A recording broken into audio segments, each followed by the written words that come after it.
Hello everyone, welcome back to another 3 Minutes at 3. Today we're talking about working to the seasons. So, the seasons we're talking about. It isn't fall, winter, summer, spring so much. This is a talk about the seasons of life. Mm-hmm.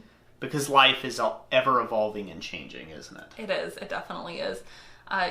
Whether you have a family or you're a single person, there's constantly changes happening in your life. And so especially having a family, our kids, they go through different phases. We homeschool, so, we have more time available in the summer for certain business activities, whereas throughout the year it's more difficult to do.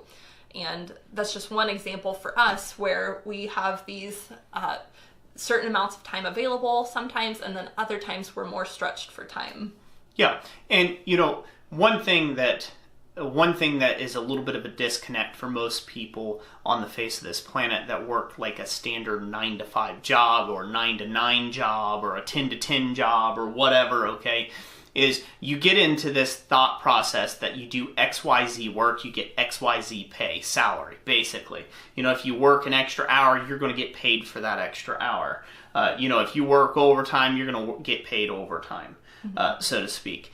And unfortunately in business, it doesn't work this way. Your income is variable and it will vary throughout your year based upon life and seasons goals. So for me, this is the way this looks for me. There are months that I earn a lot of money, most of my year's income during a very few select months. And then there are months where I earn almost nothing. Almost $0. Those months I make money in other ways, through teaching, through classes, through you name it, but it's not from my business per se, right? And so there are those times and those seasons. A lot of people, a lot of smiths make this mistake. You're selling an item, it's going well, and then it falls on its face and you have nothing else. You have nothing else to show for yourself, and you flop. You fail your business, you go back to work to a day job somewhere, and you say, well, I tried blacksmithing for a living, it didn't work out. It didn't work out because you did not properly manage your funds.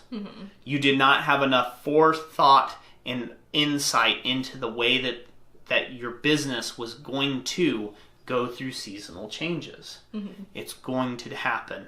To you, to everyone. And anybody who says that it doesn't happen, they haven't hit their windfall yet, and I fear for their business. Yeah. And so this is kind of continues on the thought where we've talked about having profit-producing activities. You're going to have some months where you're just slammed. You've got to do the here and now projects, and then there's going to be other months where that's right here right now. Yeah, for us, that's like July through December, like we're slammed.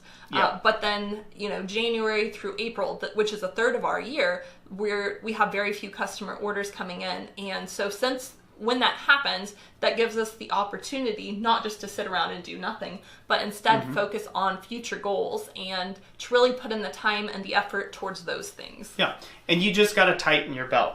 It comes down to, we can't tell you how to take and do your finances, but you do need to take and really understand what it is how your business functions. Really look at when you're getting the most amount of orders and when you're not getting the most amount of orders, and then prepare accordingly. Save up in the high times for the dry times. Yep. Save up in the high times for the dry times. Just because you have $500 today does not mean you get to spend $500 today. That's not how business works. If that's how you feel business works, you need to take accounting classes. You need to do that for yourself and for your family to help you out. Yep. So, anyways, thank you for another 3-minute-ish at 3 joining us here. Yes, thanks for joining us. And as always, God bless you. And we'll catch you on the next one.